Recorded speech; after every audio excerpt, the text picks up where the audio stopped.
اور تیرے حبیب محمد صلی اللہ علیہ وسلم بھی خوش ہوں گے کہ ایک آدمی کی بخشش ہو رہی ہے, اور تیرا یہ بندہ بھی خوش ہو جائے گا. اور اگر معاف نہیں کرے گا تو بھی خوش نہیں ہوگا, کیونکہ اللہ کو جہنم میں ڈال کے وہ خوشی تو ہوتی نہیں ہے بندوں کو. اور تیرے حبیب محمد صلی اللہ علیہ وسلم کو پتہ چلے گا, وہ بھی خوش نہیں ہوں گے, اور میں بھی خوش نہیں ہوں گا. شیطان خوش ہوگا جو تیرا دشمن ہے. اب خود سوچ لے, تو اپنے دشمنوں کو خوش کرنا چاہتا ہے, یہ اتنے سارے ہیں بھائی, اتنے سارے دوست ہیں تیرے, ان کو ناراض کر کے تو خوش کس کو کر رہا ہے؟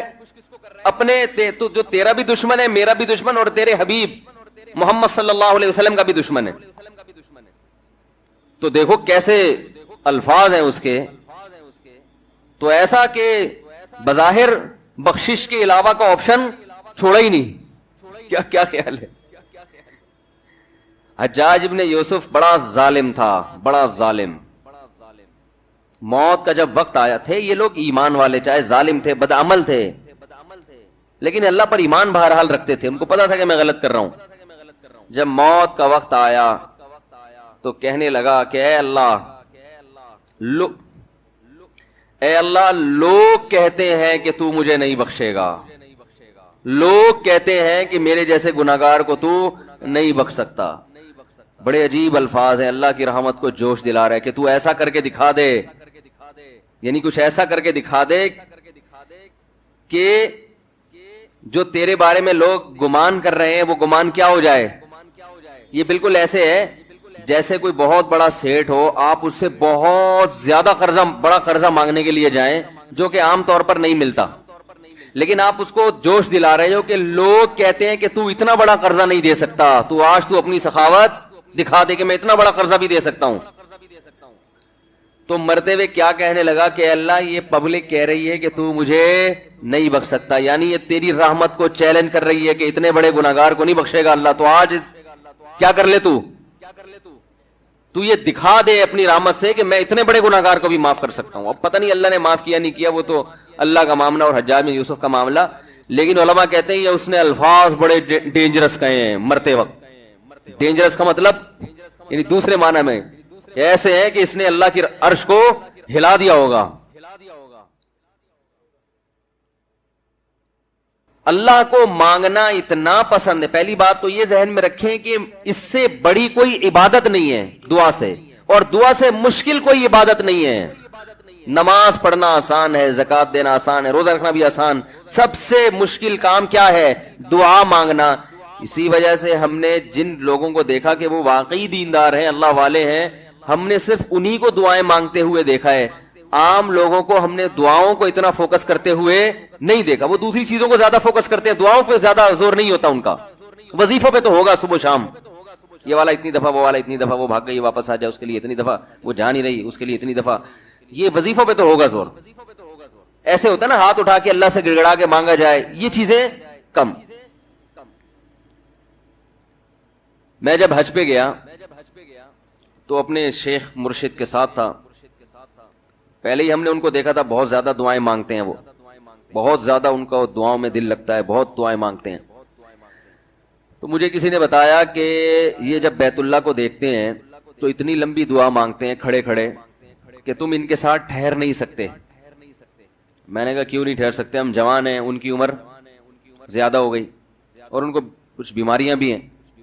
میں نے کہا ہو جائے مقابلہ پھر, ٹھیک ہے نا, دیکھتے ہیں کون زیادہ لمبا ٹھہر لیتا ہے. تو جب بیت اللہ پہنچے, ان کی نظر بیت اللہ پہ پڑی, ذرا قریب گئے. یہ جو کہتے ہیں نا بیت اللہ پہ نظر پڑتے ہی وہیں ٹھہر جاؤ, شروع ہو جاؤ, ایسا نہیں ہے. بیت اللہ پہ اگر نظر پڑی ہے آپ کی تو کوئی بات نہیں, اور قریب چلے جائیں. کوئی دوسرا عمل کرنے سے پہلے دعا مانگیں. پہلی نظر کا مطلب یہ ہوتا ہے کہ جب نظر پڑی ہے تو اب طواف شروع کرنے سے پہلے یا کوئی دوسرا عمل کرنے سے پہلے آپ جا کے دعا مانگیں. تو وہ دور سے نہیں بلکہ جتنا قریب جا کے مانگیں اتنا زیادہ اچھا. لوگ کیا کرتے ہیں, یوں منہ نیچے کر کے جا رہے ہوتے ہیں کہ پہلی نظر پڑ گئی تو پھر دعا کا موقع نکل جائے گا, تو یوں وہ ٹکرا بھی جاتے ہیں. کچھ نہیں ہوتا, نظر پڑ جائے تو اور تھوڑا قریب جائیں, قریب جا کے دعا مانگیں. تو ان کو ہم نے دیکھا کہ انہوں نے دعا مانگنا شروع کی, میں بھی کھڑا ہو گیا ساتھ میں, ہم نے کہا چلو ہم بھی مانگتے ہیں. تو وہ اتنی دیر تک حالانکہ کمر میں بھی تکلیف, بیماریاں بھی ہیں, شوگر بھی ہے, تو بالآخر میں نے ہتھیار ڈال. میں نے کہا میں اتنی دیر کھڑا نہیں ہو سکتا. اور میں پھر اب بیٹھتے ہوئے شرم بھی آ رہی تھی کہ وہ بولیں گے میری عمر زیادہ ہے اور یہ دیکھو ابھی جوان، شادیاں تو کرتا رہتا ہے، تو یہ کیا شادیاں کرے گا جو اب کھڑا نہیں ہو سکتا اتنی دیر. تو وہ اتنی دیر ہو گئی تو میں بیٹھ گیا واقعی. تو